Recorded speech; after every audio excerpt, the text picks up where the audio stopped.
আসসালামু আলাইকুম friends, welcome back to my channel. তো আজ আমি আবারও একটি মজার নাস্তার রেসিপি নিয়ে চলে এসেছি। শুধুমাত্র 2 কাপ ময়দা দিয়ে এই নাস্তাটি বানাবো। তো চলুন দেখে নিই এই নাস্তাটি কিভাবে বানাচ্ছি। তো প্রথমেই আমি এখানে হাফ কাপ মতো দুধ নিয়েছি। এটা হালকা কুসুম গরম আছে। তো তার মধ্যে দিয়ে দিচ্ছি এক চা চামচ মতো ইস্ট। তো এটা 5 মিনিট রেখে দেব। তো 5 মিনিট রেখে দিলে ইস্টটা খুব ভালোভাবে ভিজে যাবে দুধের সাথে। তো তারপরে চলে আসলাম, এখানে আমি 2 কাপ মতো ময়দা নিচ্ছি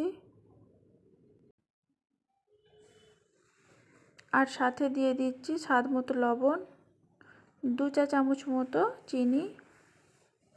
চিনিটা আপনারা গুঁড়িয়ে বা পাউডার করে দিতে পারেন, এটা হালকা পাউডার করা আছে। তো ভালো করে মিশিয়ে নিচ্ছি আর সাথে দিয়ে দিচ্ছি 1 চা চামচ মতো তেল। তেলটা দেবার পরে হাতে করে খুব ভালো করে মিশিয়ে নেব। তো এখানে এবার ভিজিয়ে রাখা ইস্টটা দিয়ে মেখে নেব। ময়দার ডো তৈরি করে নেব।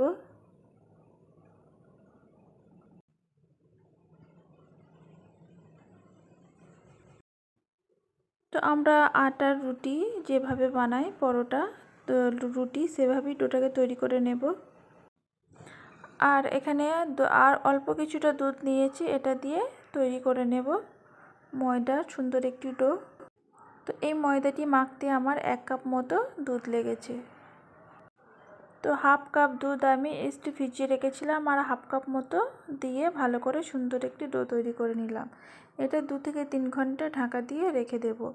আর ওপরে দিয়ে দিলাম হালকা তেল দিয়ে ভালো করে ঘষে নেব।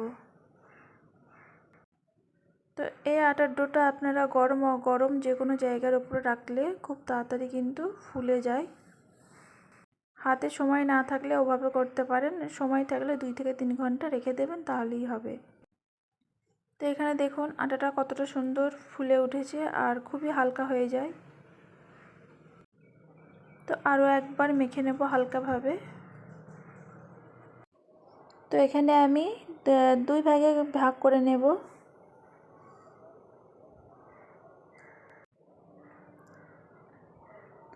তো একটা ডো নিয়েছি, এবারে আমি এটাকে রুটির আকারে বেলে নেব।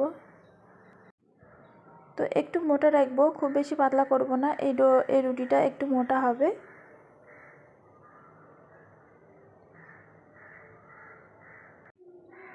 তো এই নাস্তাটি আপনারা সকাল সন্ধ্যা চায়ের সাথে খেতে পারেন। চায়ের সাথে খেতে কিন্তু দারুণ লাগবে। আপনারা একবার এভাবে তৈরি করবেন। তো এখানে রুটিটা খুব বড় মতো করে একটু বেলে নিয়েছি আর সাইডগুলো সমান করে নিচ্ছি। আর এটা 4 চৌকো মতো করে কেটে নেব, চারিদিকটা একটু সমান করে নিচ্ছি।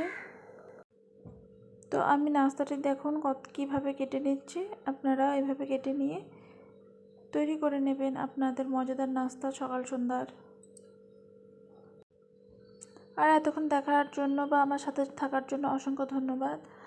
আর নতুন বন্ধু হয়ে থাকলে প্লিজ সাবস্ক্রাইব, ভিডিওটি ভালো লাগলে একটি লাইক করে দেবেন। তো এখানে নাস্তাগুলি শেপ দেওয়া হয়ে গেছে, তুলে নিচ্ছি। গ্যাস চুলা অন করে একটি কড়াই বসিয়ে দিয়েছি। তো কড়াইটা গরম হয়ে যাওয়ার পরে এখানে বেশ কিছুটা পরিমাণে তেল দিয়ে দিচ্ছি, এটা সাদা তেল। তেলটা গরম হয়ে যাবার পরে এখানে নাস্তাগুলো ভেজে নেব, একটা একটা করে দিয়ে দিচ্ছি। তেলটা গরম হয়ে যাবার পরে গ্যাসের ফ্লেমটাকে মিডিয়ামে রেখে নাস্তাগুলি ভেজে নেবেন, নাহলে এক সাইডটা খুব তাড়াতাড়ি দেখবেন লাল হয়ে যাচ্ছে আর ভেতরটা কাঁচা কাঁচা ভাব রয়ে যাচ্ছে। এই নাস্তাটি মিডিয়াম ফ্লেমে ভেজে নিতে হবে। এই নাস্তাগুলো দেখুন কতটা ফুলে গেছে।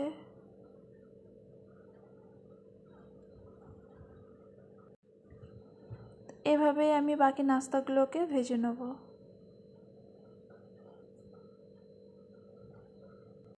এই নাস্তাটি আপনারা 1 থেকে 2 দিন রেখে দিতে পারবেন। তো এখানে নাস্তাগুলো দেখুন খুব সুন্দরভাবে ভাজা হয়ে গেছে, তুলে নিচ্ছি। তো দেখুন কতটা মজার নাস্তা তৈরি হয়ে গেল, আপনারাও বাড়িতে এভাবে তৈরি করবেন। তো এখানে নাস্তাগুলি তুলে নেবার পরে একটা ভেঙে দেখাচ্ছি নাস্তাটা কতটা সুন্দর হয়েছে। তো ভিডিওটিকে আর বেশি বড় করলাম না, এখানেই শেষ করলাম। আবারও অন্য কোনো ভিডিও নিয়ে চলে আসবো। আল্লাহ হাফিজ।